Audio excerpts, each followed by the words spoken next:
Contigo América y México Legendario presentan Teatristas Independientes. Un programa radiofónico que fortalece el desarrollo cultural entre las comunidades teatrales y la ciudadanía. William Sayago e invitados reflexionarán sobre el desarrollo del teatro independiente como parte de una reconstrucción social y sobre las diversas problemáticas expuestas por dramaturgos y compañías teatrales de México y América Latina. Teatristas Independientes con William Sayago. Hola, muy buenas tardes. Soy William Sayago y me da mucho gusto que nos acompañen en Teatristas Independientes, un espacio para hablar de las trayectorias de nuestros invitados, hablar sobre el teatro social, popular, comunitario, campesino, autónomo, el teatro que aporta a la construcción de personas. Este programa se realiza en colaboración con Contigo América, Institución Teatral Independiente y Radio México Legendario. Hoy tenemos la segunda parte de la entrevista con nuestra invitada Patricia Chavero. Les comentaba yo la semana pasada que escucharla hablar es un privilegio. Para mí es una de las mentes más brillantes que he escuchado acerca de políticas culturales, sobre gestión. Les decía que nos hace ver contextos históricos, políticos y sociales de los cuales a veces no somos conscientes. Nos clarifica muchísimas cosas, ustedes lo pudieron escuchar la semana pasada. Y bueno, pues vamos a continuar platicando con la maestra Patricia Chavero. Pati, nos estabas hablando en el programa pasado de Eduardo Cruz Vázquez. Tú participas en el libro, es la Reforma Cultural Presidente, coordinado por Eduardo Cruz Vázquez, un libro de muchas voces del ámbito cultural. Pretendía hacer una serie de propuestas para el desarrollo de la cultura en el país. ¿Atendió el presidente o no? Gracias por las palabras que da sobre mi persona. La verdad me comprometen muchísimo.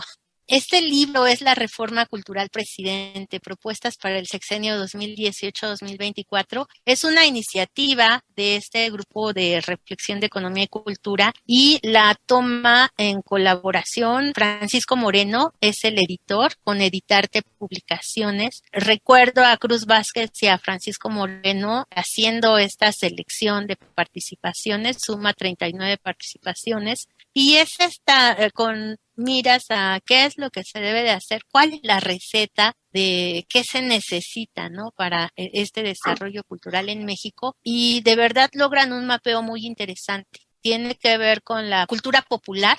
Ahí tenemos voces muy importantes como la de Marta Turok. Tiene que ver, hay una beta de carácter reflexivo. Ahí destaco la participación de Bárbara Martínez. Ella es socióloga, está en Cuautla, es una gestora cultural muy importante, ha participado en la redacción de una propuesta de ley de cultura en el estado de Morelos.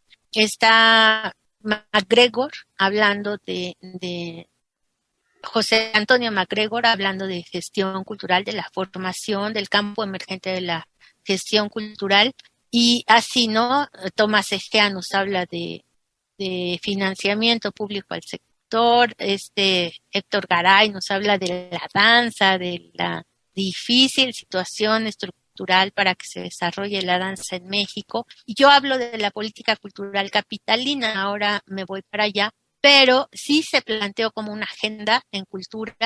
No se toma completamente lo que en el libro se propone. Fue muy curioso cuando se designaba, en el momento en el que se estaba ahí designando quién sería el presidente de la Comisión de Cultura en la Cámara de Diputados de la legislatura pasada, pues veíamos a Sergio Mayer paseándose con el libro en la mano.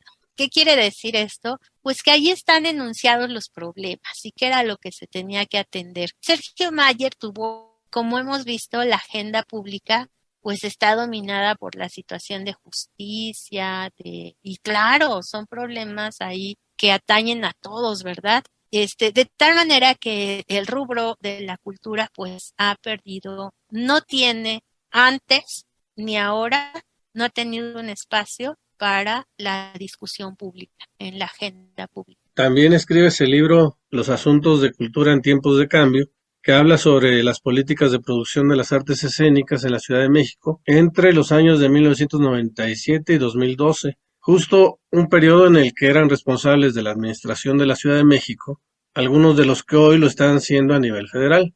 ¿La visión es equiparable, sigue siendo la misma o algo cambió? Alguna vez escuché a Jesús Galindo Casares, ya les hablaba, ¿no? Yo de dos modelos de intervención en cultura, ¿no? Y una es el Estado interventor, donde el Estado produce, distribuye, etcétera, pero también controla. Y esta concepción de política cultural liberal, donde pues participan todos, se abre el espacio para que participen todos los agentes, el Estado, la iniciativa privada y los propios creadores, ¿no? Sería el modelo que está como dominante. Sin embargo, ¿qué encontramos? Jesús Galindo Casares nos habla de una ingeniería del Estado, donde el Estado, si lo estoy entendiendo bien, donde el Estado atiende ciertos asuntos prioritarios y otros los deja totalmente así, digo yo, liberalizados, que se rasquen con sus uñas. Entonces, pues como hemos visto, en esta administración han privado los proyectos, los megaproyectos, ¿no?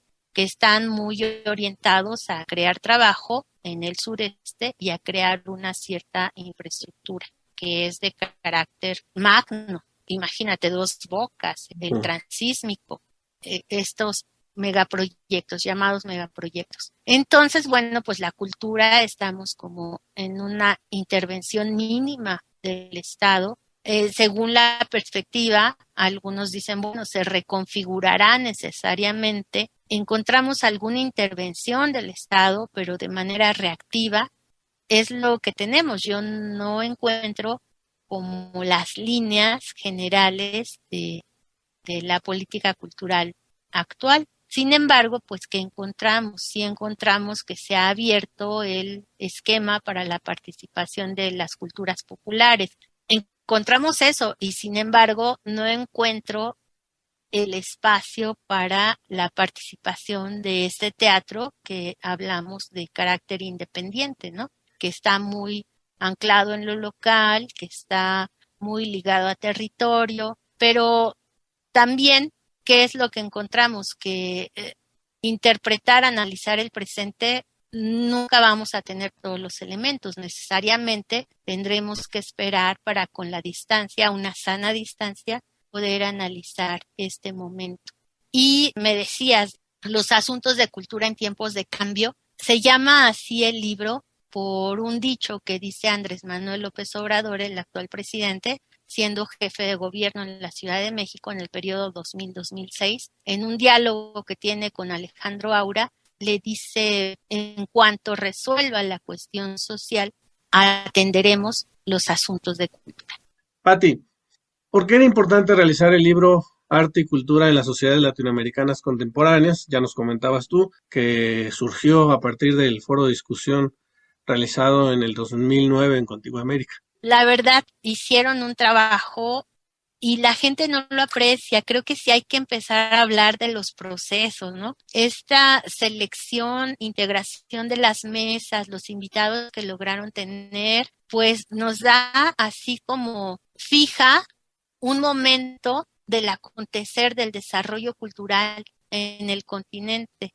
Para mí lo que ahí se expresó fue muy importante y era necesario fijarlo, ¿no? A través de un libro. Actualmente trabajas en el libro El Teatro 3 junto a Mario Ficacci. Lo que pudo ser un simple recorrido biográfico, una memoria de parte de la vida de Mario, tú lo tomas y le das sustancia, le das contexto, lo arropas bastante bien y el libro trasciende solo a la figura de Mario. En fin, es un texto pues muy enriquecido por tu visión. ¿Por qué decides acercarte a trabajar con ese muchacho tan hiperactivo? Mario me busca, me invitó a una presentación del tomo 2 y entonces pues yo así como pues ya, ¿no? Inercialmente anoto quiénes son los agentes que están configurando la producción teatral en ciertos momentos y me presento a la presentación del libro con mi nube, ¿no? ¿Quiénes son los agentes con los que ha participado Mario, etcétera? Y a él le llamó mucho la atención ese ejercicio.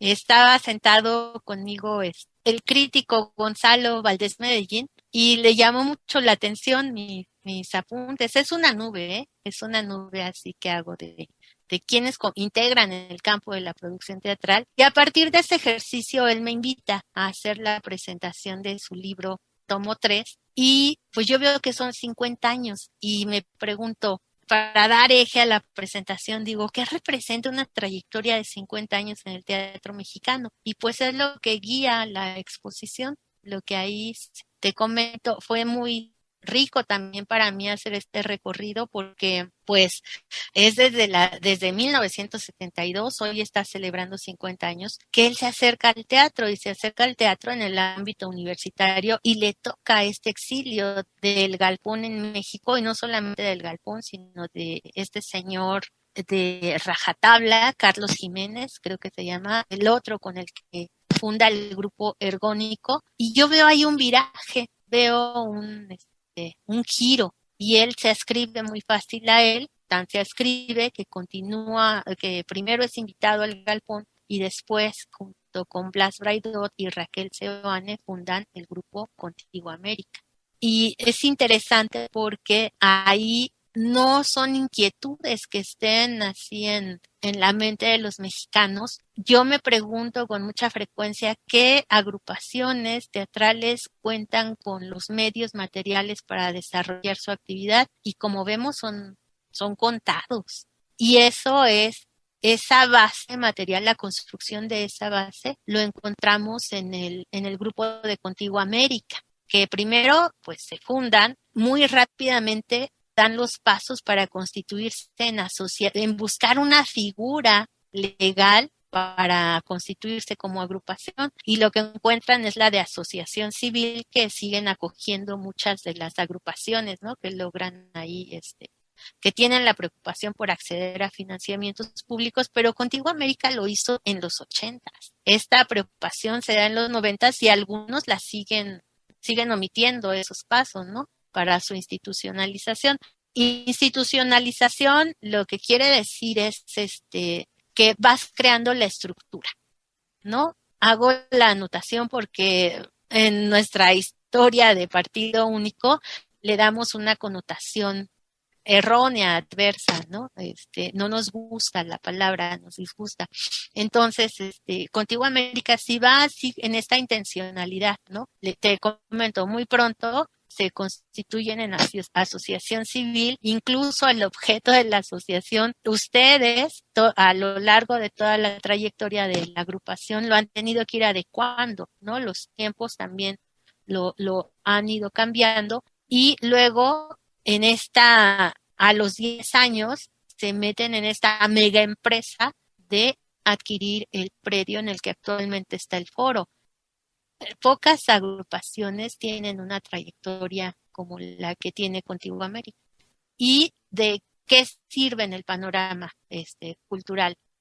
Así a nivel general, bueno, ustedes acogen a todos los que tienen una ópera prima, y ya después en algún momento observábamos cómo reciben a ciertos grupos que después se van a hacer su recorrido, ¿no? Les sirve como trampolín y se dan temáticas nuevas.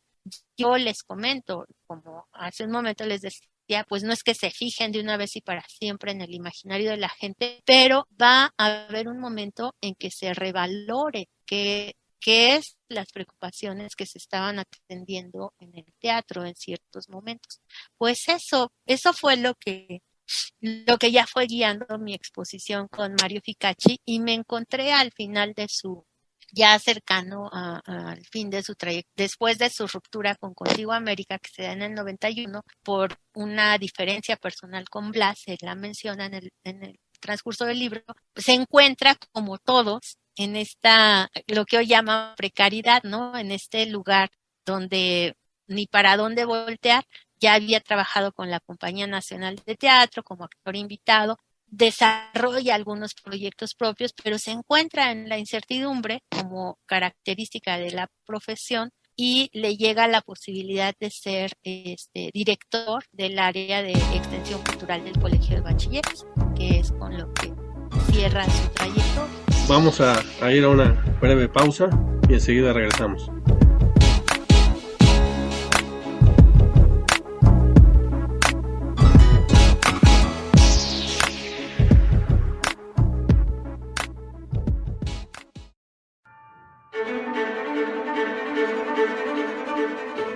Conoce la alegoría mexicana que se esconde en los proyectos culturales y artísticos de nuestro país. Acompaña a Marlene Logo todos los viernes a las 12 horas del día, horario de la Ciudad de México, para que conozcas a sus invitados e invitadas. Sorpréndete con su trabajo, experiencia y sentimientos. Escucha Alegoría Mexicana. México legendario, la puerta a la cultura.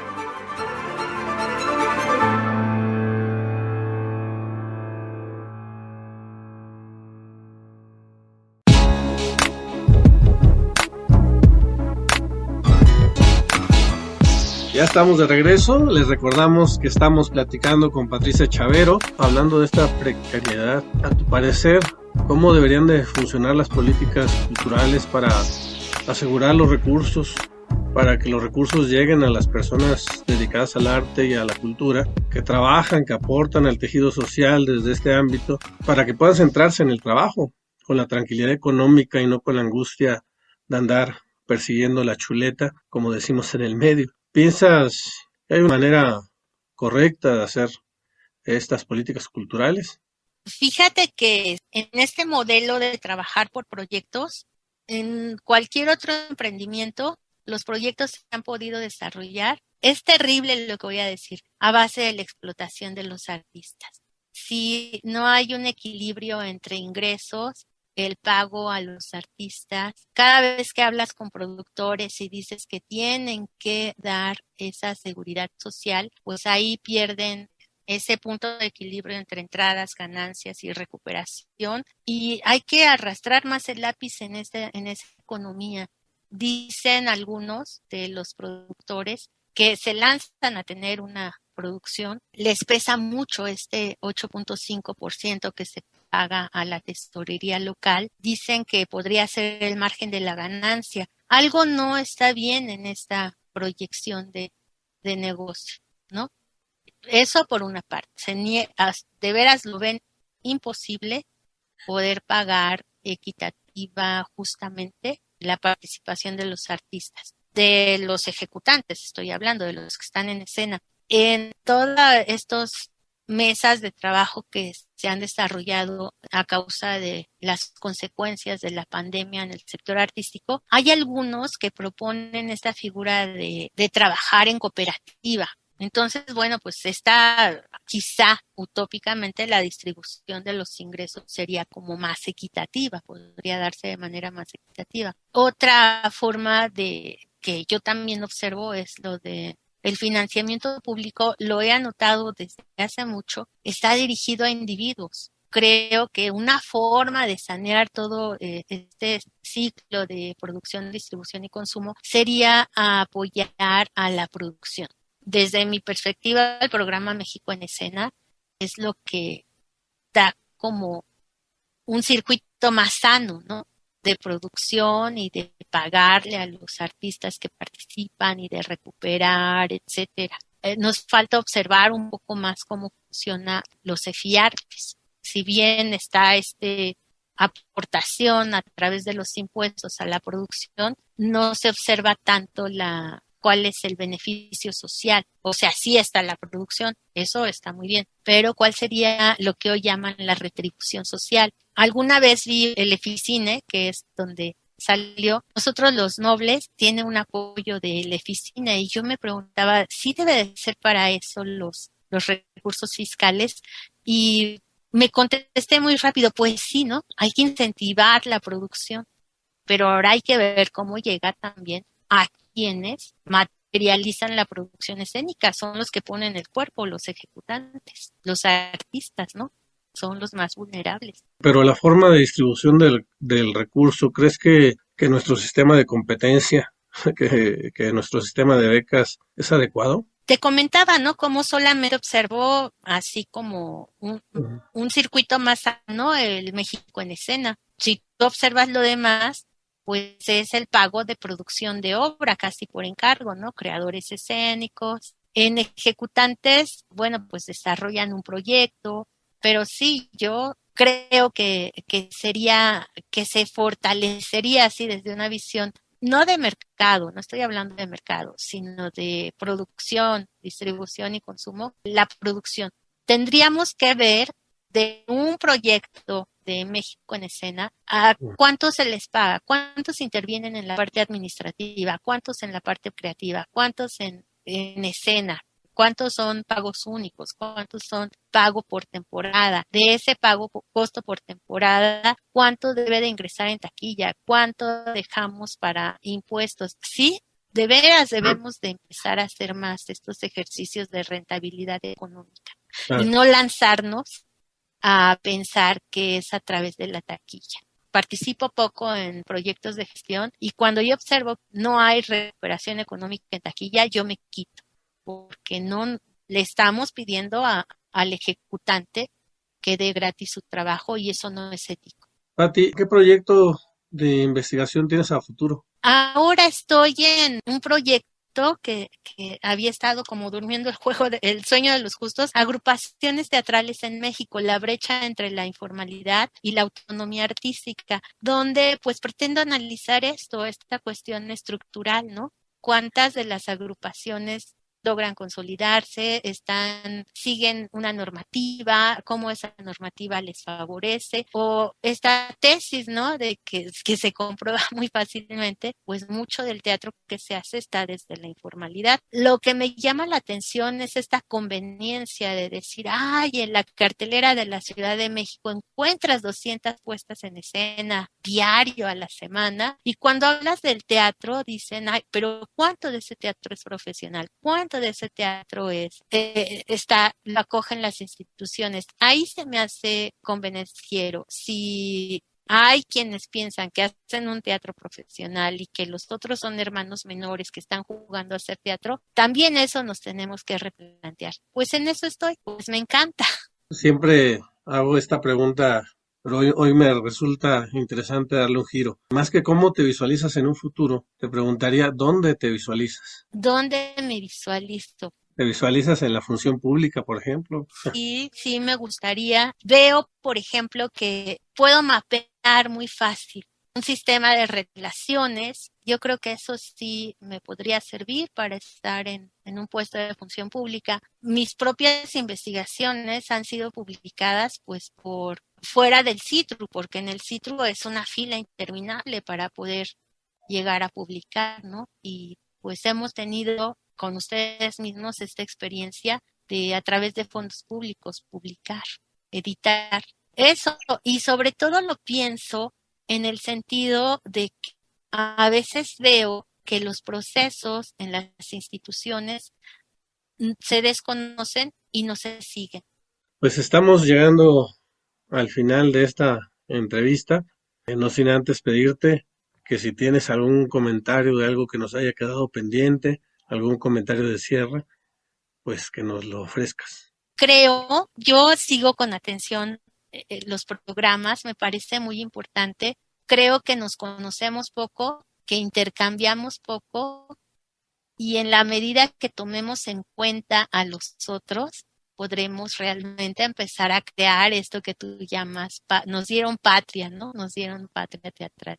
Me gusta escucharlos, la voz de Felipe, la voz de Mario, Picachi, Felipe Galván. Me resultó entrañable la entrevista de Hilda Valencia. Es eso, ¿no? Son realmente que dejemos de ser islas, ¿no? Y claro, quizá empezar a conjuntarnos y crear este orgánico teatral. Roberto Vázquez, que fue tu compañero también. Claro, sí. Pues muchas gracias, querida Patricia Chavero, por esta entrevista, por todo tu trabajo, por tu cercanía, por tu visión que tanto nos aporta. No, gracias. Pues muchas gracias a Radio México Legendario y a Contigo América, a nuestros productores Marlene López y Mario de la Fuente. Nos escuchamos la próxima semana, el jueves a las 19 horas, para seguir hablando con teatristas independientes. Contigo América y México Legendario presentaron Teatristas Independientes, un programa radiofónico que fortalece el desarrollo cultural entre las comunidades teatrales y la ciudadanía. Teatristas Independientes con William Sayago.